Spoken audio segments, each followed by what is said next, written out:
भगवतु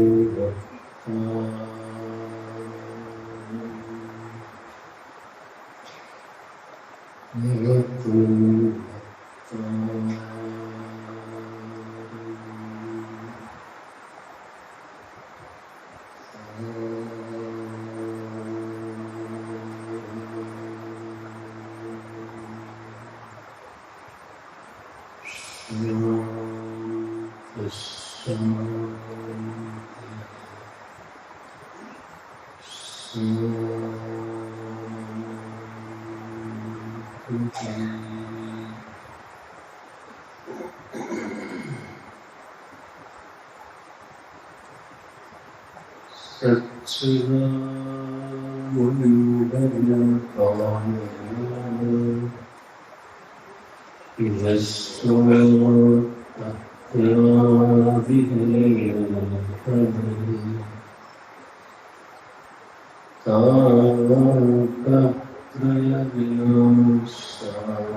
महे महाभारतस्य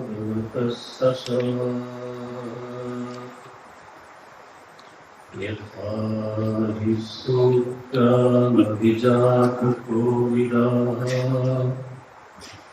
समादिशन् विक्रमः पुनस्तथा।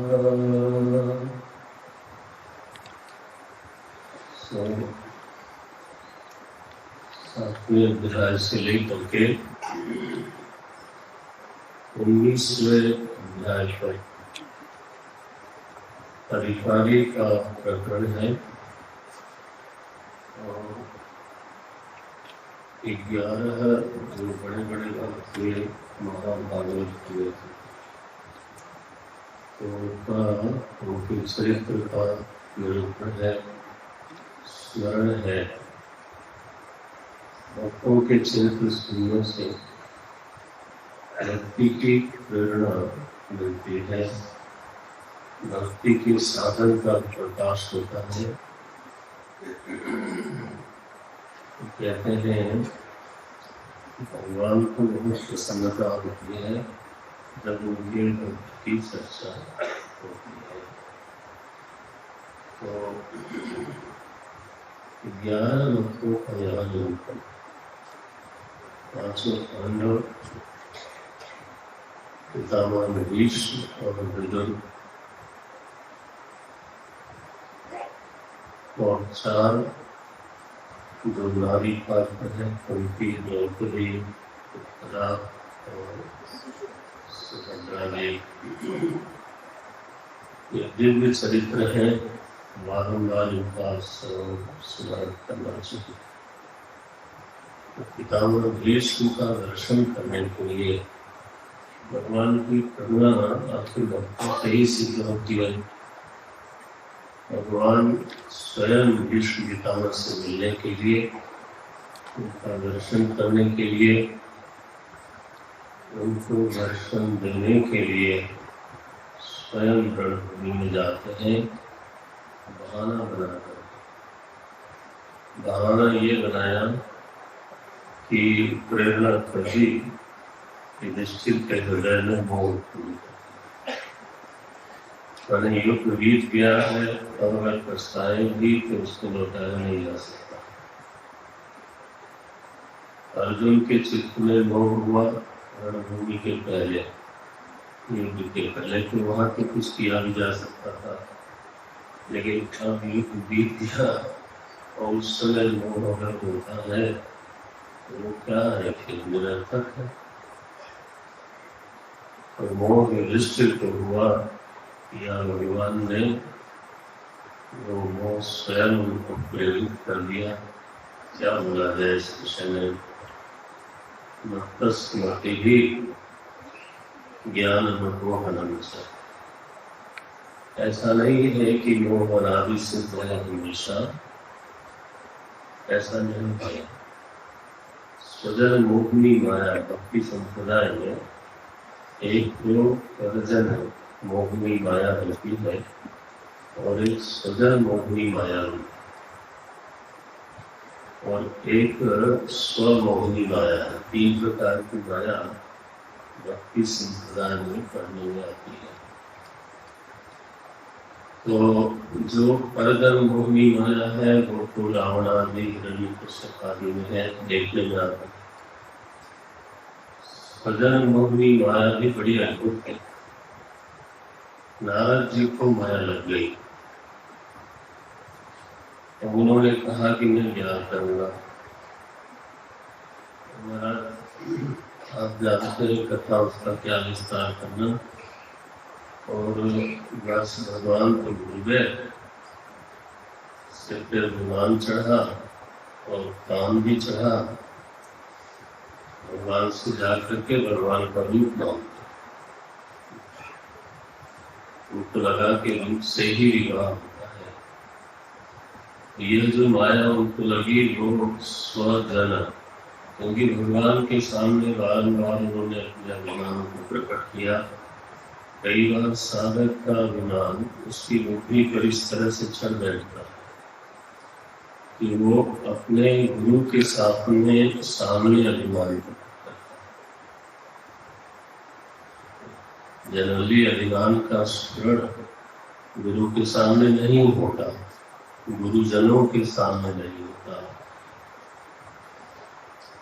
जो महत लोग हैं उनके सामने नहीं होता, ईश्वर के सामने नहीं।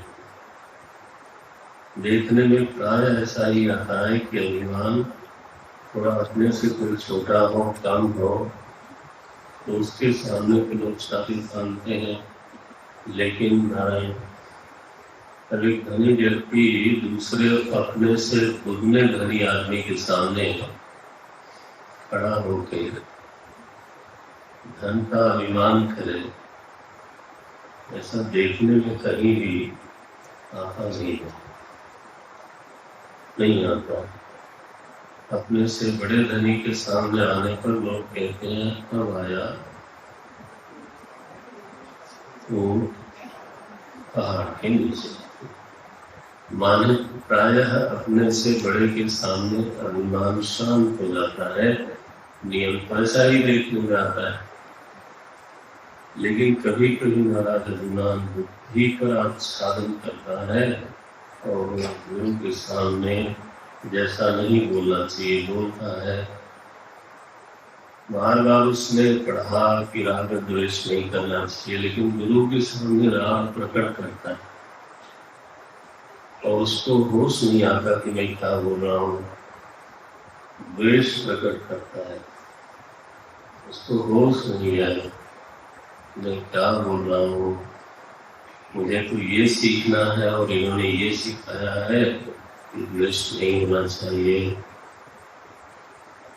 और मैं इन्हीं के सामने बड़ी हेकड़ी के साथ बोलता हूँ कि मुझे उनसे द्वेष है।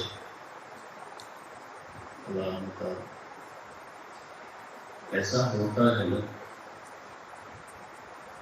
हमारे नारद जी महाराज को भगवान ने ही कृपा करके बचाया था, लेकिन वो भगवान के ही सामने खड़े होकर के बोलते हैं महाराज शिव जी का रिकॉर्ड तोड़ दिया, न हमें काम आया न क्रोध आया। अब भगवान ने देखा कि ये तो जो अज्ञान का अंकुर है ये इनके हृदय भूमि में कूद आया, तो इसको उखाड़ना मेरा कर्म है।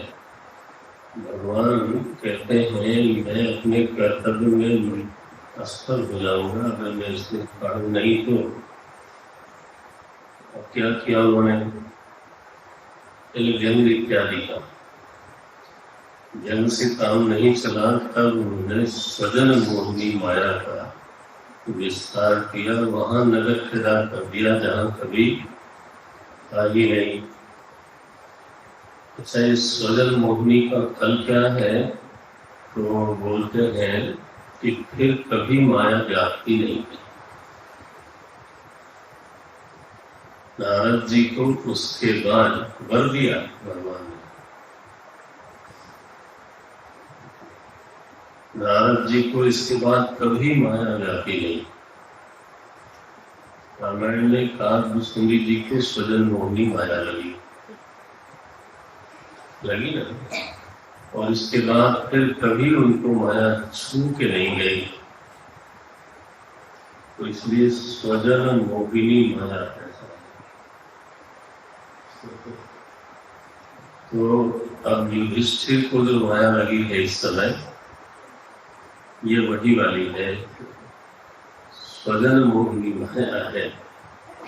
तो प्रेरित कर दिया, ज्ञान का आच्छादन कर दिया, और फिर विश्व पितामह को दर्शन देने के लिए, अपने भक्त को देखने के लिए दुनिया को घोषणा करके बताते हैं कि मैं भक्तों का इतना ध्यान रखता हूँ चाहे वो मेरा आवाहन न करे।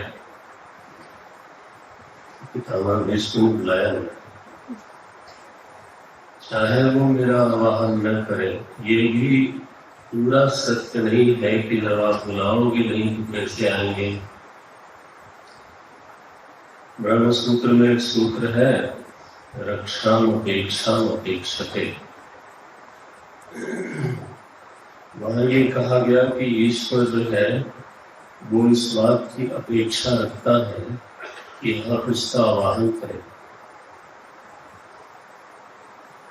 वो इस बात की अपेक्षा रखता है कि आप उससे रक्षा की मांग करें।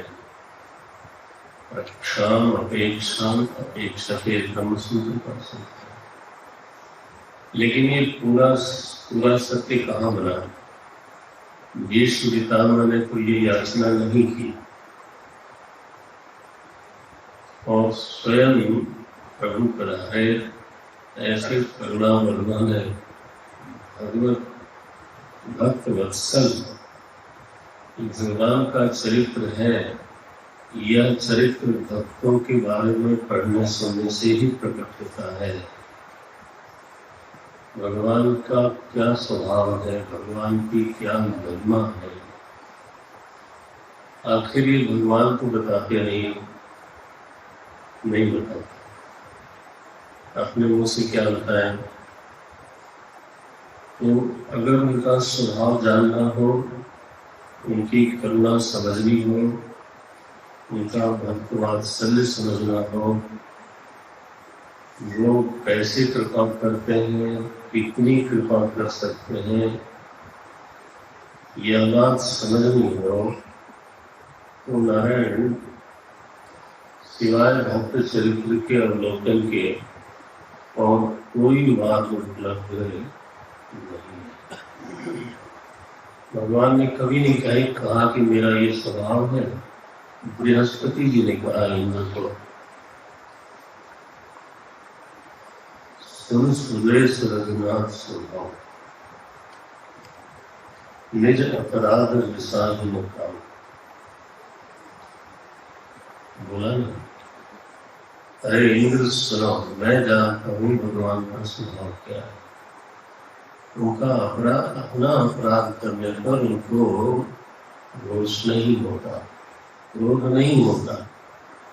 आप उनकी सत्ता को ही मना कर दो, उनको कोई नाराजगी नहीं। आप चौराहे पे माइक लगा के प्रवचन करो कि ईश्वर नाम की कोई चीज नहीं है,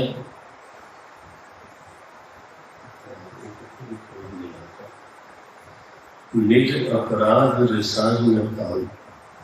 लेकिन जो अपराध भगत कर करी, अगर कोई भक्त का अपराध कर दे तो नारायण फिर राम रोष पावक सो डरे। फिर भगवान का इतना क्रोध होता है कि वो जल जाता है।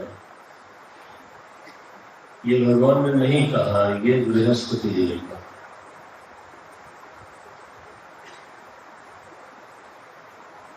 भगवत चरित्र और भक्त चरित्र दोनों एक दूसरे के संपूरक हैं।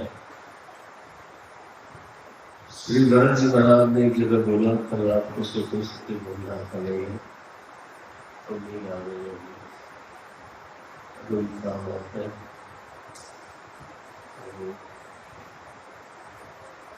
मैं जानो निज नाथ स्वभाव। श्री भरत जी ऐसे बोलते, मैं जानता हूं अपने स्वामी का स्वभाव।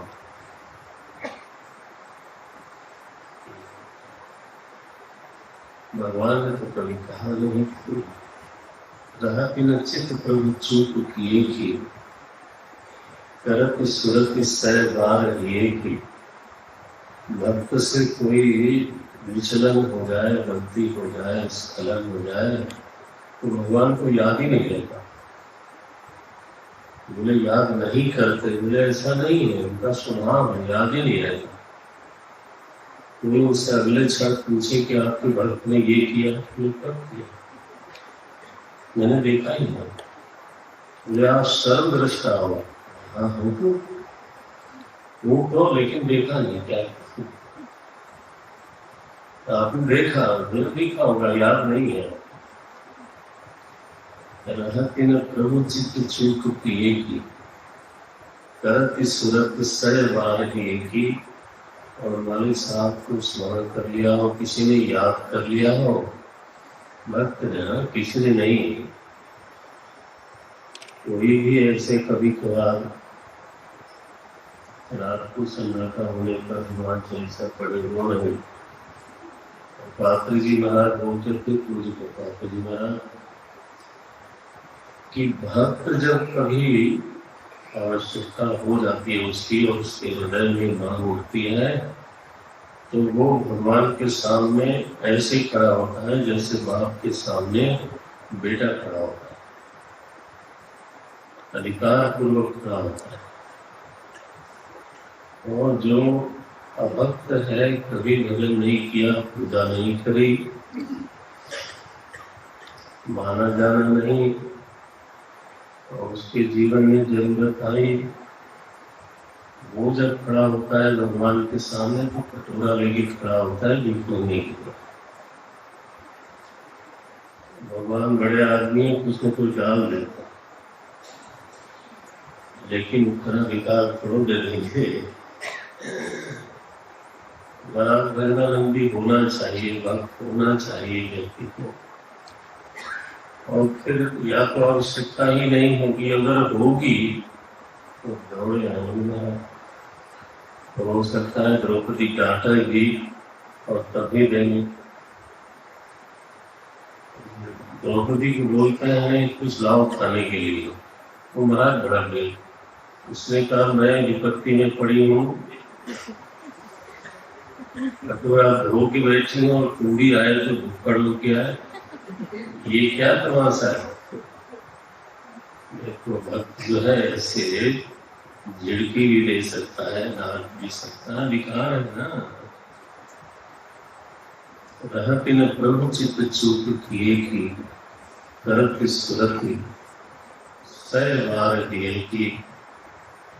भक्त ने जो उसके लिए एक पुष्प चढ़ाया भागवत जी की अपनी ही प्रेरणा है। आज गोस्वामी जी तमाम अवगुणों के साथ भगवान की पूजा करते थे, श्री जी की। तो श्री जी ने श्राप दिया तो आप पढ़ना उस प्रसंग को जरा तरीके से। तो वहां उन्होंने आज गोस्वामी क्या क्या करता था उसको उन्होंने दोहराया। जब मैं पाठ करता हूँ तो ये याद आता है, देखो ये अपनी दुष्टता के बावजूद जो भगवान की रोज पूजा करता था वो भगवान के रजिस्टर में नोट होगा। उन्होंने वहां बोला मन पूजा कर मन दया, मेरी पूजा में तुमने अपना मन दिया। आदमी को अच्छा लगा होगा कि ऐसा मैं सोच रहा था मैं पाषाण विग्रह को अभिषेक चढ़ा रहा हूँ, यहाँ तो इन तक पहुंच रहा था। उन्होंने याद किया इस बात को। तो भक्त चरित्र जरूर, भागवत चरित्र बहुत आराम से आप जरा देखो। यहाँ लिखा है अर्जुन ने सैयासन अटल भोजनेश्वर, मैंने अर्जुन से इतना प्रेम भगवान को कि वो अर्जुन के साथ ही सोते, सैया लिखा, अर्जुन के साथ बैठते हैं और जब टहलने जाते हैं तो अर्जुन के साथ ही टहलते हैं छड़ी लेकर के।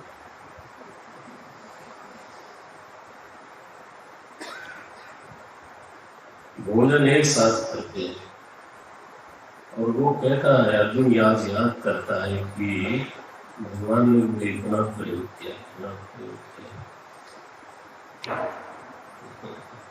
आज मैं उनके बिना शून्य हो गया।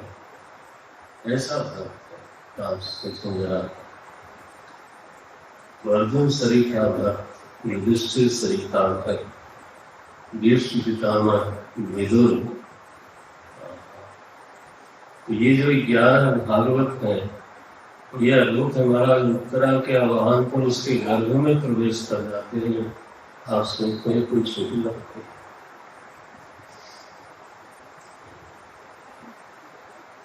तो 11 भक्तों का चरित्र है, विस्तार से हम लोग घर पर जब एक बार भागवत सप्ताह में तो जल्दी होता है, लेकिन प्रेरणा मिल जाए तो घर में रोज 1-2 अध्याय पढ़ा जाए, ज्यादा नहीं। तो उसका जो है आस्वादन ले करके जब स्वाध्याय होता है तो भक्ति बढ़ती, भाव बढ़ता है। ये इसको बोलते हैं भक्ति महात्म्य। अच्छा भाई, और 2 लोग थे हमारे धृतराष्ट्र गांधारी, उनकी अलग ढंग से मुक्ति हो गई। अब यहाँ पे युधिष्ठिर ने सम्राट बनाया परीक्षित को, और यहाँ लिखा कि परीक्षित महाराज ने शासन संभाला और दिग्विजय आरंभ करी। दिग्विजय का एक तरीका ये था प्राचीन काल में कि रथ तो आगे चलता था, पीछे से उसकी रक्षा के लिए रथारूढ़ होकर के सम्राट चलते, या सम्राट की सेनापति। ऐसा क्यों होता था कि मेरा शासन लोग मानते हैं कि नहीं, मैं अगर सिंहासन पे नया राजा बैठा हूँ तो इसकी पुनः सिद्धि होनी चाहिए। मेरे पिता की आज्ञा सब लोग मानते थे, शासन मानते थे, मेरे दादा की मानते थे, लेकिन जरूरी थोड़ा है कि मेरी भी माने। तो इस बात का एक तरह से कंफर्मेशन करने के लिए कि अभी भी जितना बड़ा राज्य हमारे पूर्वजों का था वो मेरे साथ भी अभी भी है, बिना कोई खराबी की। आदमी अगर मानता है वो सीमा पे आया, भेंट करी और चला गया अपनी राजधानी में। इसको बोलते हैं दिग्विजय। तो परीक्षित महाराज दिग्विजय के लिए निकले। ये एक तरह से राजाओं का कर्तव्य माना जाता था कि पुनः स्थापन करना, शासन का पुनः स्थापन करना। अच्छा, तो इस दिग्विजय में उनको भेंट हो गई कलीग से। देखा उन्होंने तो ये वृषभ के 3 पांव तोड़ दिए थे उसने। राजा वेश में आग और बैल को मार रहा था, 1 पांव बचा हुआ। ये रूपक है। वृषभ हमारे यहाँ धर्म का प्रतीक माना गया। यह जो वृषभ है महाराज, यही असल में पालन करता रहा है। हमारा देश कृषि प्रधान देश रहा है, तो वृषभ का बहुत आदर था, अब बिल्कुल नहीं हो रहा है।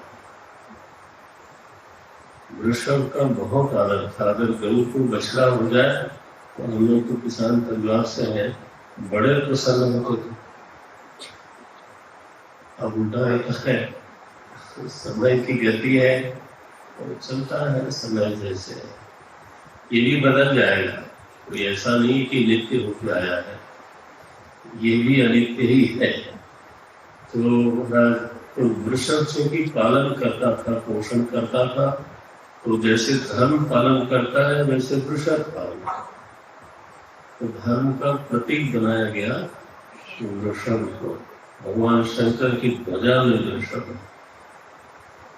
भगवान शंकर का वाहन है वृषभ, नंदी बाबा। अन्य धर्म पे आरूढ़ होकर के ही भगवान शंकर का आगमन होता है।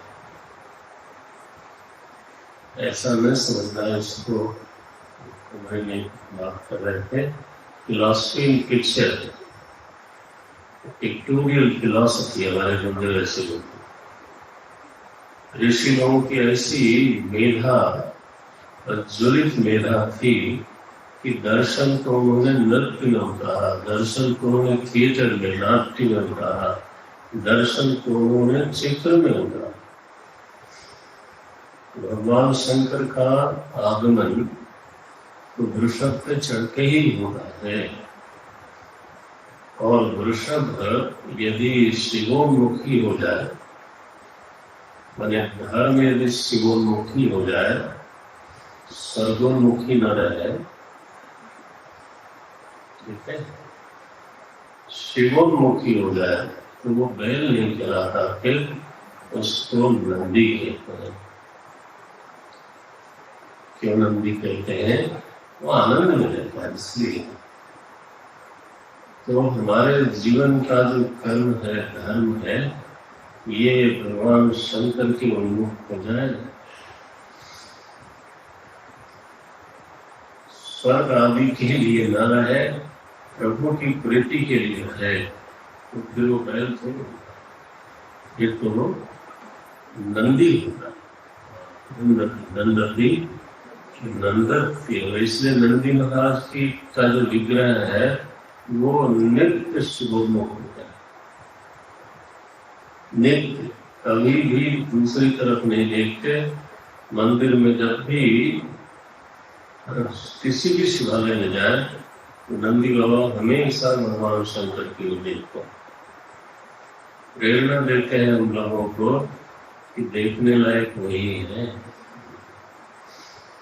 अच्छा भाई, ये वृषभ के 3 पांव तोड़ दिए, 4 पांव हैं वृषभ के। यहाँ लिखते हैं तपस्सौचम दया सत्यम ज्ञान को ढूंढ गया, लेकिन कब तक ढूंढेंगे भाई, हमें उसको बताओ। ये 17वें अध्याय का 24वां श्लोक है। ततः शौचं दया सत्यम पादाः कृतकृताः। सत्युग में वृषभ चारों पांव से संपन्न होता है। क्या क्या चार पांव है? बोलते हैं तपः शौचं दया सत्यम। जांच करनी हो अपने हृदय में कि मेरे हृदय में धर्म है कि नहीं है, तो ये देखना चाहिए कि मुझमें तपोवृत्ति है कि नहीं।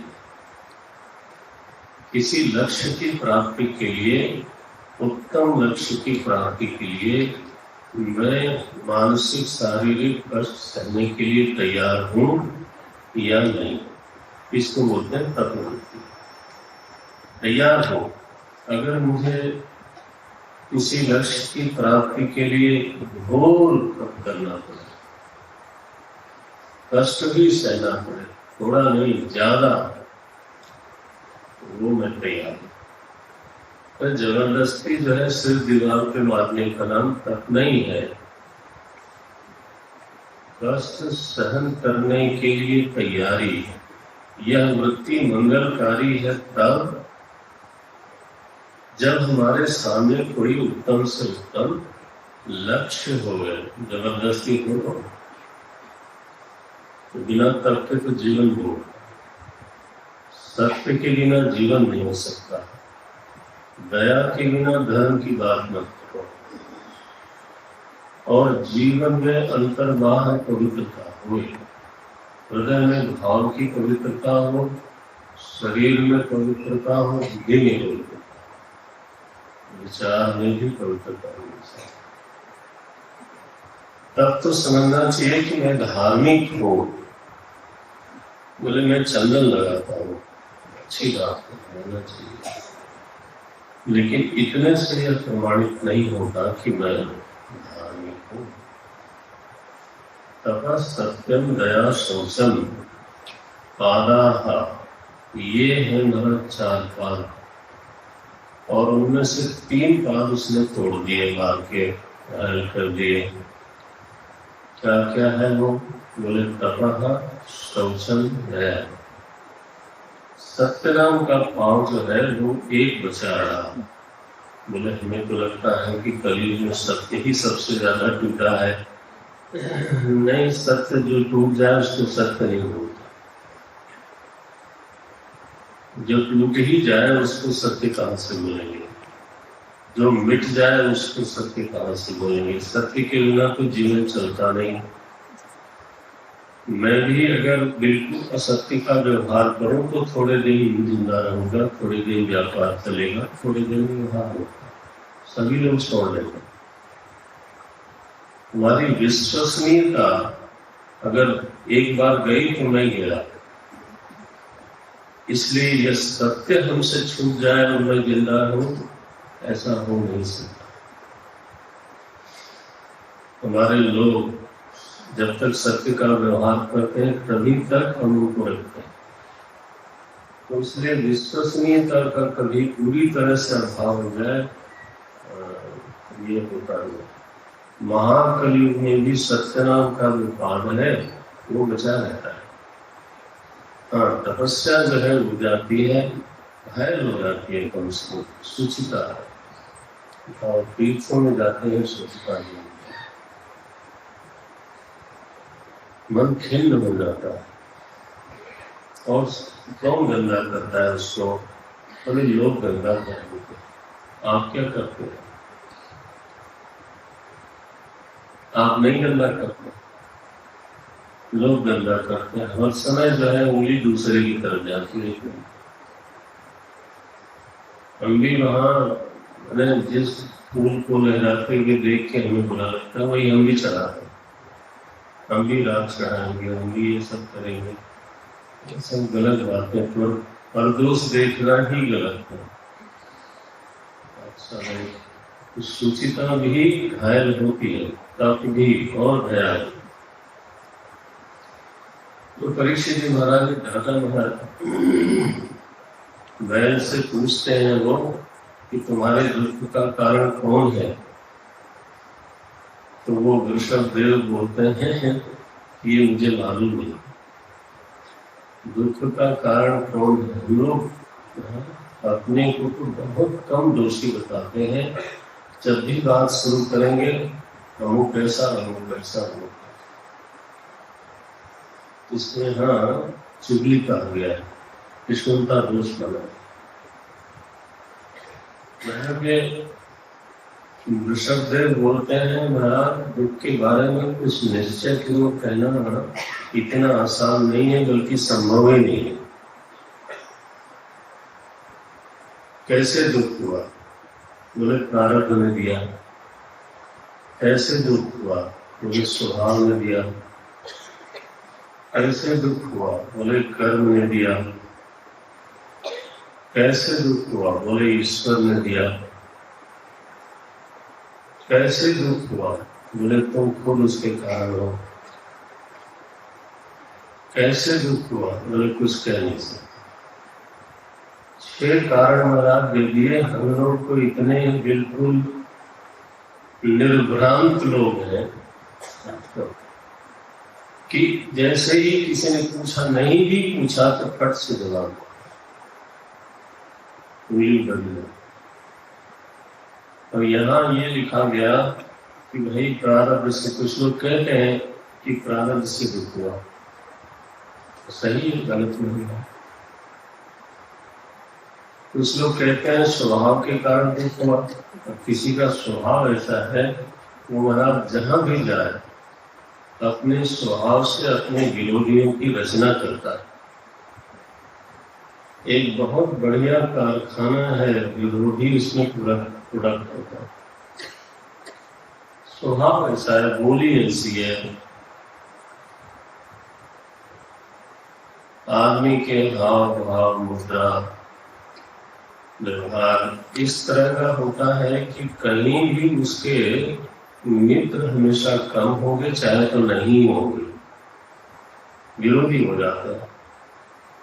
बोले वो विरोधियों को तो मैंने उस जगह छोड़ दिया,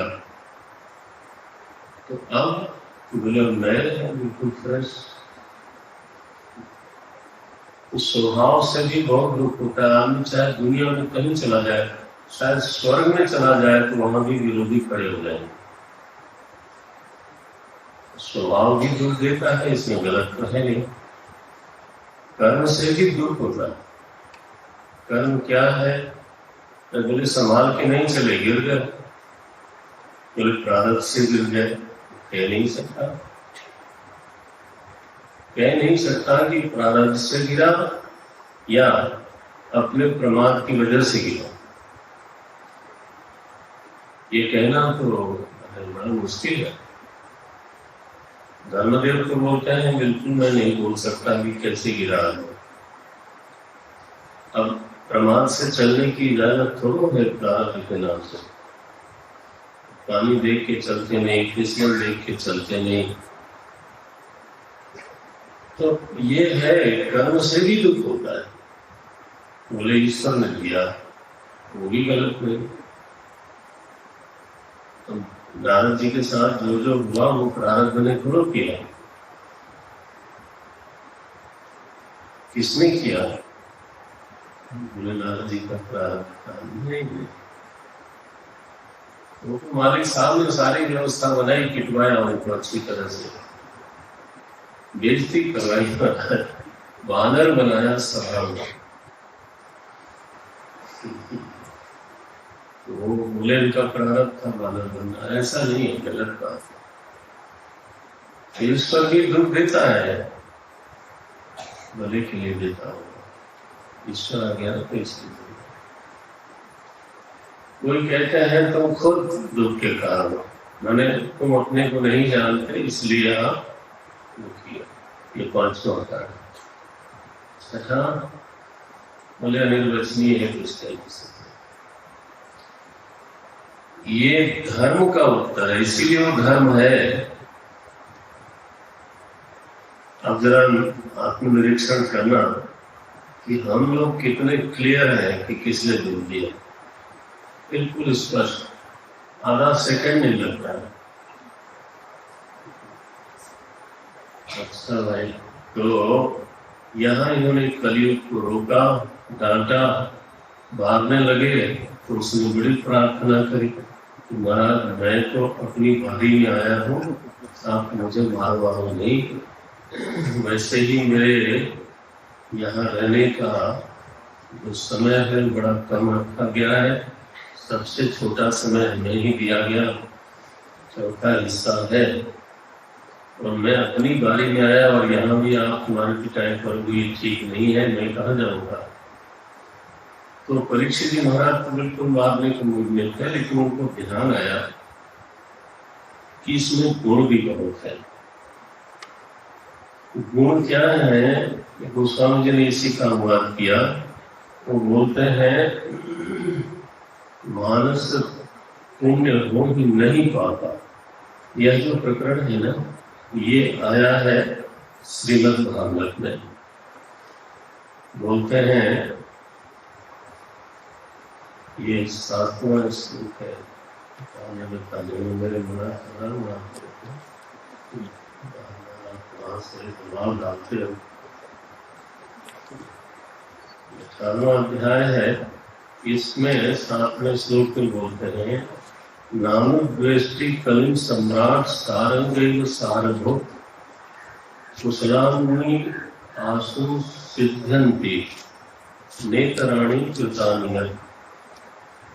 तो जो तो कुशल कर्म है, शुभ कर्म है, अगर वो मन से भी हो जाए तो सिद्ध्यन्ति, मानस पुण्य हो सिद्ध्यन्ति न इतराणि कृतानि। नहीं पाता, आप समझते हैं वो स्वामी जी कहाँ से ले लेके लिखते हैं। कुशलानि आशु सिद्ध्यन्ति नेतराणि कृतानि। दूसरे कर्म शुभ नहीं होते, इसलिए देखा कि ये तो कमाल की चीज है कलयुग। मानस पुण्य से काम चल जा रहा है। दूसरा यह है कि कीर्तन से वह फल मिलता है जो बड़े बड़े ध्यान ज्ञान से होता है। उन्होंने कलयुग को बचा लिया, बोले तुम हमारे राज्य से चले जाओ। महाराज आपका राज्य कहाँ नहीं है, कहाँ जाऊंगे? तो बोले अच्छा, जब सब जगह मेरा ही राज्य है तो बात सही है, तुम कहाँ जाओगे? अब तुम ये करो कि ये 4 जगह में देता हूं तुमको। बोलते हैं द्यूतं पानं स्त्रियस्सूना यत्र धर्मश्चतुर्विधः।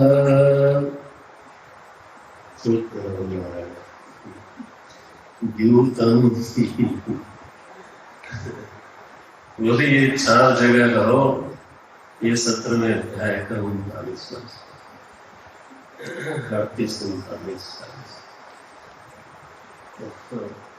बोले जीवन में रहो, शराब में रहो, द्यूतम पानम, और व्यभिचार में रहो। स्त्रिय का अभिप्राय होता है व्यभिचार, लक्षात लेना चाहिए।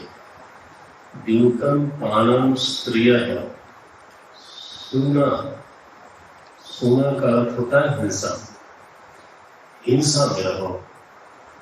अगर हिंसा वृत्ति किसी की है, अगर उसको किसी कीड़े को भी मारने में कोई दर्द ही नहीं, मार दिया, फट से मार दिया, संकोच होता है तो हिंसा वृत्ति कम है ऐसा बनना पड़ेगा। आदमी को मार दे, त्योहार मनाना हो तो जरूर मनाएंगे, पशु कटना चाहिए।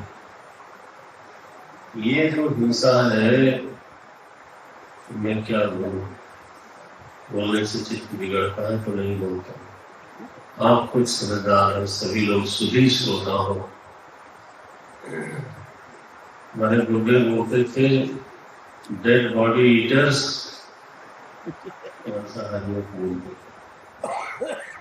क्योंकि जिंदा तो कोई पता नहीं। आहार जीवन के लिए चाहिए, तो इतनी छोटी सी बात के लिए दूसरे का जीवन ले करके ही मैं जीऊंगा, ऐसी शर्त अपने लिए क्यों लगा लिया? क्या जरूरत है? और वो भी हिंदुस्तान जैसे देश में जहाँ चारों तरफ हरियाली है। तुम्हारा हिंसा में जाके मैं ज्यादा निकलता, हिंसा में जाकर के हे कलयुग रहो, व्यभिचार में रहो, शराब में रहो और जुए में रहो, 4 जगह रहो। पूरी महाराज समरण छोटा पड़ता, थोड़ी और जगह रहो। तो उन्होंने कहा सोने में रहो। सोने माने इसका अभिप्राय मैं ऐसा समझता हूँ ओवर एम्बिशन, और इसका अभिप्राय शास्त्रों में लिखा है रजोगुण।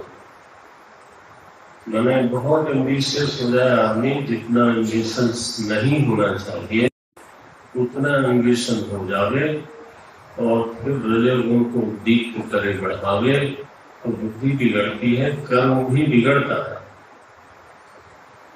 हमारे यहाँ संतोष का बहुत आदर किया गया है। संतोष विकास का विरोधी है।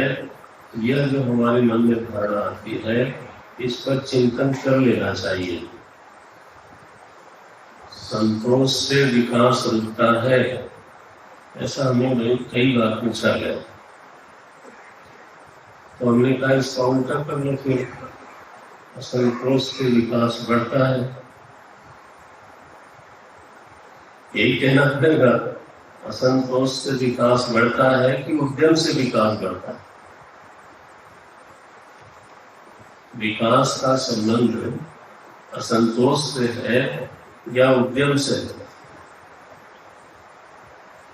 अब इस पर एक बार सोच लेना चाहिए। उद्यम हुए, कौशल हुए और ईमानदारी, मेरी तो अभी तक समझ में नहीं आया। ईमानदारी हो, क्रेडिबिलिटी बढ़ती जाए, और गुणवत्ता बढ़ाने की सामर्थ्य, कौशल हो और उद्यम हो। मैं समझता हूँ ये 3 मिल जाते हैं तो आप न चाहो तो विकास होगा। क्या आप समझते हो चाहने से विकास हो जाता है? अगर चाहने से विकास हो जाए तो फिर तो बहुत आसान है। चाहने से उल्टा पुल्टा काम जरूर कर डालोगे, कलयुग का निवास है। असंतोष है तो व्यथित रहोगे, चाहे जितना धन हो। तो विकास का संबंधी कौन है, उसकी सही पहचान होना चाहिए। जल्दी में गलत आदमी पहचान लिया, क्या भाई असंतोष होगा तभी विकास होगा। अच्छा, तो जितने असंतोषी हैं, आई थिंक संतोषी बहुत कम है। तो समाज में बहुत अधिक लोग विकसित होने चाहिए, क्योंकि असंतोषियों की संख्या बहुत है। तो ये जो वृत्ति है, इसमें तो कलयुग जाके रहो, क्योंकि ऐसे लोग अधर्म जरूर करेंगे, गलती करेंगे, घटना करेंगे, धोखा देंगे, वोट आला करेंगे। पता नहीं इसका क्या संस्कृत में आता है, इसलिए थोड़ा ठहर के बुलाओगे। वो फिर टाला, अब उसका व्याकरण क्या बनेगा मुझे मालूम नहीं, तो ठीक है, उसका रूढ़ी अर्थ जो है वो है, आप जानते ही हो। नारायण, ये उल्टा उल्टा मैंने कलयुग का निवास है। 5 जगहों पर कलयुग का निवास है। बोले यहाँ पर जब कलयुग आता है तो वेश बदल के आता है। मैंने जो जुआ है वहां झूठ और छल बन के आता है। ततः अमृतम, और शराब में मद बन के आता है। क्या राजा हाथी पे जा रहे थे, शराबी सामने आया, उसने कहा कितने में बेचूं? बोले कल होगा। दूसरे दिन उसको बुलवाया, बोले भाई तुम मेरा हाथी खरीद रहे थे? बोले महाराज वो तो शाम को ही पूरा हो गया। ये जो मद है तो बोलते हैं ये कलयुग आकर के मन बन करके वहां बैठता है शराब में। अच्छा, और व्यभिचार में काम बन के रहता है, और रजो वैरम हिंसा में हिंसा में रजोगुण, और ओरिएंटेशन जो हमने कहा सोने में वैरम बन के रहता है। ध्यान रखना ये लक्षणार्थ है, ये बहुत कीमती पंक्ति है 39वां से, ये लक्षणार्थ है। माने वो ये कह रहे हैं कि जुआ में व्यभिचार में इस सब में रहता है, लेकिन असल बात मैं ये कहना चाहता हूँ कि झूठ कलयुग है, मद कलयुग है, काम कलयुग है, रजोगुण कलयुग है, वैर कलयुग है। ये वैर जो है हिंसा में वैर बन के रहता है, और सोने में, है ना, ये क्रम जरा ठीक कर लेना, सोने में रजोगुण बन के रहता है। तो उसका निग्रह किया परीक्षित महाराज ने, और धर्म के जो 3 पाद घायल हुए थे उनको स्वस्थ करके स्थापित कर दिया। ये है परीक्षित महाराज की कर्म शुद्धि। हम लोगों ने पढ़ा था वंश शुद्धि, जन्म शुद्धि, और अब ये आया है कर्म शुद्धि। जीवन में इतना महत्व कर्म है, कोई सम्राट की सबसे ऊंची सफलता यही है, सबसे ऊंची सफलता। समाज को तपस्वी बनाना, समाज को दयालु बनाना, समाज को सत्यनिष्ठ बनाना, और समाज को पवित्र बनाना। समाज मजबूत होता है विलासी नहीं, तपस्वी। जो समाज, जो राष्ट्र तप करने के लिए तैयार है उसको खरीदा नहीं जा सकता, और जो विलासी समाज है वो महाराज बिकने के लिए हर क्षण तैयार है। गांधी जी बिक गए होते अगर तपस्वी वृद्धि नहीं होती, नेहरू जी बिक गए होते अगर तपस्वी वृद्धि नहीं होती। यही तो डर लगता है लोगों का कि पीपुल आर परचेजेबल, वाई, विलासी है। समाज कमजोर होता है अगर वो तपस्वी नहीं। विलासी लोग बड़े अच्छे है, वो बिकाऊ लोग। एक व्यक्ति तपस्वी है, उसको राजा भी नहीं खरीद सकता, राजा भी नहीं मोड़ सकता, नहीं तोड़ सकता, ऐसा है। इस संकेत मात्र करोगे, कभी इस पर हमने विषय व्याख्या की होगी कहीं करके, जब समय बहुत था, ठीक था, मैंने बहुत तो कभी होता ही नहीं, ठीक ठीक था। तुम्हारा इन्होंने ऐसे समाज का निर्माण किया जिसमें तपस्या है, सत्य है, दया है, शौच है। ये है कर्म शुद्धि। महाराज परीक्षित की सर्वोत्तम उपलब्धि, किसी भी सम्राट की जो सर्वोत्तम उपलब्धि हो सकती है, वो उपलब्धि परीक्षित के बाद में आई। तो आगे कहते हैं एक दिन वो आखेट करने के लिए निकले, और वहां भूख प्यास से व्याकुल हो गए। समीक ऋषि के आश्रम में गए, और वहां पर उनको पता नहीं क्यों ये तो प्रारब्ध ही होगा या कुछ भविष्य होना होगा, भावी बोलते हैं, होना होगा। तो उनके मन में थोड़ा कुछ रोष आ गया, लगा कि ये ऋषि जो है समाधि में बैठा है कि ढोंग कर रहा है। तो उन्होंने धनुष के कोने से एक मरा हुआ सांप उठा के उनके गले में डाल दिया। समीक ऋषि का लड़का था श्रृंगी, वो पता चला उसको, बहुत क्रुद्ध हुआ, और कौशिक की नदी का जल लेकर के संकल्प किया और श्राप दिया कि राजा 7वें दिन तुमको तक्षक दंश करेगा, तुम मरोगे। एक सप्ताह के अंदर 7वें दिन तुम मर जाओगे।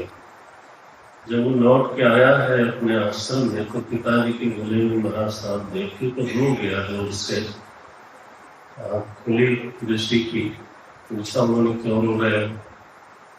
बताया उसने, तो ये भी बता दिया कि मैंने श्राप दे दिया है। तो समीप ऋषि ने उसकी बहुत निंदा की, उसको बहुत डांटा,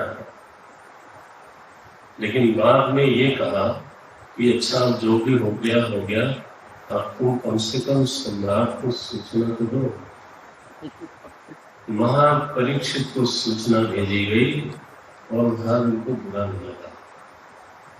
ये है भाव शुद्धि। महाराज परीक्षित को बिल्कुल ही बुरा नहीं लगा, बल्कि वो सोच रहे थे बारंबार कि मुझसे गलती हो गई, मुझे इसका दंड मिलना चाहिए। उन्होंने कभी ये नहीं कहा कि भगवान क्षमा करना, हम लोग क्षमा मांगते हैं। उन्होंने कहा मुझे इसका दंड मिलना चाहिए। और जब श्राप मिला उनको, वो बोलते हैं निर्वेद मूलो द्विजश्राप है। ब्राह्मण ने जो मुझे श्राप दिया वो मेरे वैराग्य का हेतु बनेगा, बन गया है। उन्होंने उसी दिन जन्मेजय को राज कर दिया और राजधानी से बाहर निकले, गंगा जी के तट पर आयु प्रवेश करके माने आमरण अनशन आयु प्रवेश का मतलब है जब तक देह छूट नहीं जाएगा तब तक मैं कुछ अन्न पानी नहीं लूंगा। इस प्रकार का संकल्प करके बैठे, भगवती गंगा जी की मुख करके बैठे, दर्शन करते रहे। और फिर देखा कि धूम के धूम ऋषि लोग, बड़े बड़े महात्मा लोग जो कभी नहीं आए उनके वैभव काल में, वो लोग उपस्थित हुए। जब देखा उन्होंने सबको तो एक प्रश्न किया, महात्माओं आपका कितना हमारे ऊपर स्नेह है, तो हमें लगता है कि अभी भी कृष्ण भगवान का स्नेह हमारे ऊपर बना हुआ है। आप लोगों का सहयोग बहुत दुर्लभ होता है, लेकिन मैं इस सहयोग का लाभ लेना चाहता हूँ। मेरा एक प्रश्न है, क्या है? सर्वात्मना म्रियमाणैश्च कृत्यम। वैसे तो मनुष्य का क्या कर्तव्य है, लेकिन अगर किसी को अपने मृत्यु की आहट मिल गई हो, ऐसा कहते हैं कि प्रकृति में अचानक कुछ भी नहीं आता, बुखार भी नहीं आता बड़ा, ऐसा बोलते हैं। लोगों को लगने लगता है कि कुछ बुखार सा हो रहा है। किसी को अचानक कोई तबीयत खराब हो जाए, ऐसा होता दिखाई नहीं देता। आंधी भी चलती है तो कुछ आहट मिल जाती है, प्रकृति सूचना जरूर देती है। बोले ये तूफान आने के पहले वाली शांति है।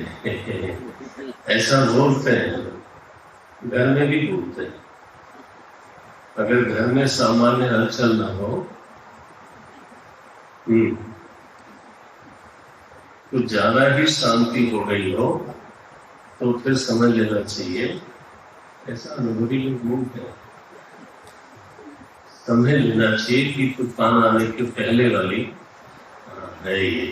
अब अचानक गरजेंगे और फिर बरसेंगे तो नारायण। तो मृत्यु भी अचानक आ जाए ऐसा नहीं माना गया है। कुछ आहट होती है, कुछ लगने लगता है, लोग बोलते हैं ऐसा। तो अगर तो आहट सुनाई दे, पदचाप सुनाई दे, अच्छी तो नहीं लगती होगी, लेकिन चलो मृत्यु की अगर पदचाप सुनाई दे तो उसके लिए अब थोड़ा समय बचा है, क्या करना चाहिए? क्या कहते हैं 7 दिन के अंदर ही सभी को जाना है, इसलिए सप्ताह की बात है। जो भी है हम उस पर बहुत ज्यादा जोर नहीं देते। हमारे एक परिचित रहे, वो ये कहते थे कि मैं उल्टा गिनता हूँ। आजकल जीवे में सरदा सतम है नहीं। कोई 80, अरे कोई सेंचुरी बैट्समैन होता है, हर आदमी को तो सेंचुरी बैट्समैन, कोई 70, कोई 75, कोई बड़ी मेहनत से 80, तो हम 75 मान लेते हैं। तो अगर मैं 60 का हो गया तो मेरे पास जो समय बचा है उल्टा है, वो है 15 वर्ष। बोलते थे कि वो 15 वर्ष में से घटता जाता है हर बर्थडे पे। और मेरे दिमाग में घंटी बहुत जोर से बजनी शुरू हो जाती है। मैंने कहा ये बहुत अच्छा तरीका है, आदमी भटकेगा नहीं कभी भी, उसको घंटी सुनाई दे रही है, हम लोग समझते उम्र बढ़ रही है, क्या मजा है। माया महा ठगनी हो जाना, उल्टा बताती है। जो इलाटेड टाइम है वो घट रहा है, सच्चाई तो ये है, लेकिन उम्र बढ़ रही है, ताली बजाओ। ऐसा हम लोग सोचते हैं, ठीक है नहीं। सर्वथा मृग मानस से जो मरण धर्म है, मरने की आहट आ गई, उसको क्या करना चाहिए, यह प्रश्न किया। महात्माओं ने उत्तर नहीं दिया इसका। शांत रहे। उसी समय श्री सुखदेव जी महाराज प्रकट हुए। एक बात करता हूँ, बोलते हैं, अभी 19वां अध्याय है। श्री सुखदेव जी महाराज जो आचार्य हैं भगवत के सबसे प्रमुख, उनका प्राकट्य है। मैं आपको निवेदन करूं, ऐसा प्राकट्य है जैसे भगवान का प्राकट्य लक्षित वर्णन किया। तत्र 25वां श्लोक। तत्र भगवान् व्यासपुत्रः यदृच्छया गामटमानो नपेक्षः अलक्षलिंगो निजलाभतुष्टः वृतस्तवालैरवधूतवेषः तं व्यष्टवर्षं सुकुमारपादकरोरुबाहुं सकपोलगात्रम् सार्वायताक्षोन्नसतुल्यकर्णस्तुभ्वाननं तं वसुजातकण्ठम् निगूढचक्रं पृथुतुङ्गवक्षसम् आवर्तनाभिं बलिबल्गूदरं च दिगंबरं वक्त्रविकीर्णकेशं प्रलम्बबाहुं समरोत्तमाभम् श्यामं सदापीच्य वयोगलक्ष्म्या स्त्रीणां मनोज्ञं रुचिरस्मितेन प्रत्युत्थितास्ते मुनयः स्वासनेभ्यः तल्लक्षणज्ञापि गूढवर्चसम् सविस्मृतातोत्थितयागताय तस्मै सपर्यां शिरसा जहार ततो निवृत्तादिबुधास्त्र्योर्भकाः महासने शोकविवेशपूजितः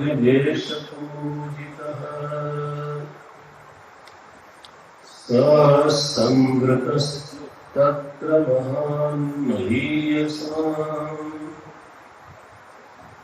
ब्रह्मर्षिराजर्षि देवर्षि संगैः व्यरोचतानं भगवान् यथेन्दुः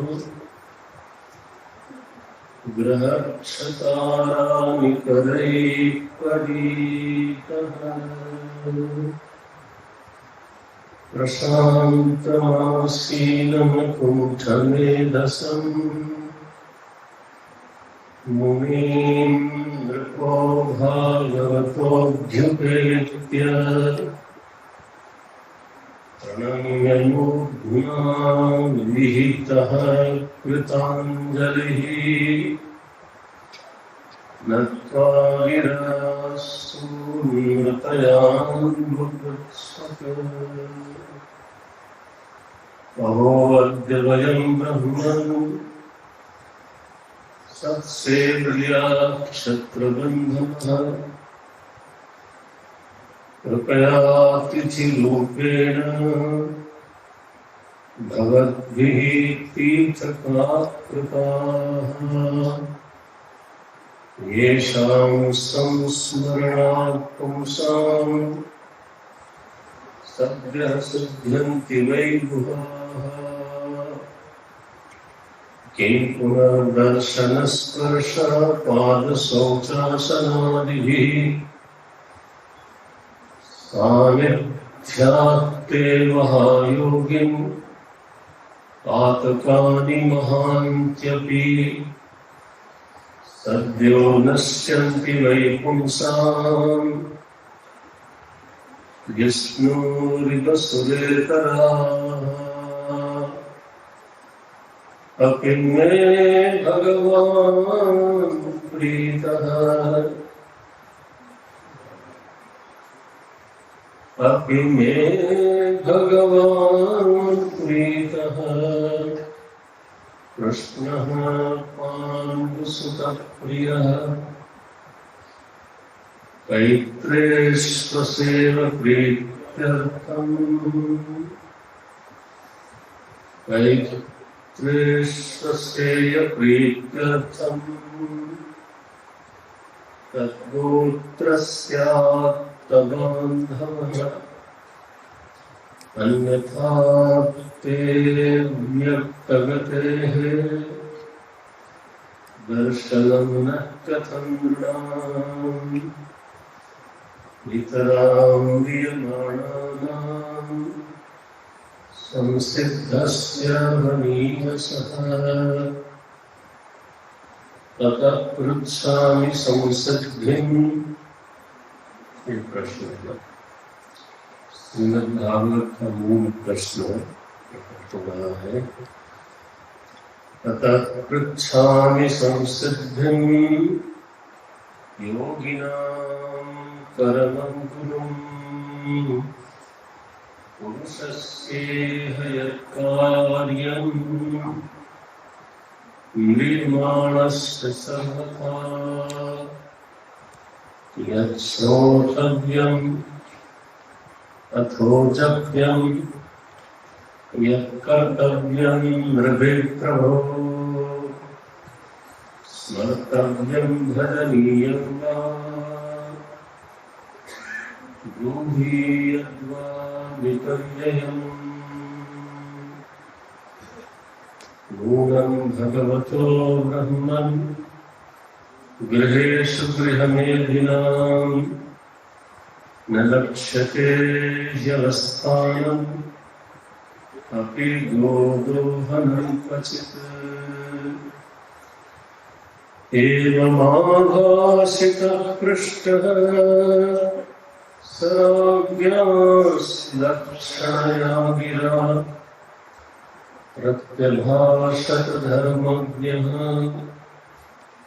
भगवान् बादरायणिः इति प्रथमस्कन्धः समाप्तः।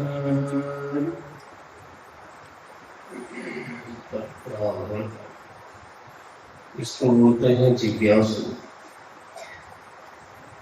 जिज्ञासु कहीं चेतन को परीक्षित बोलता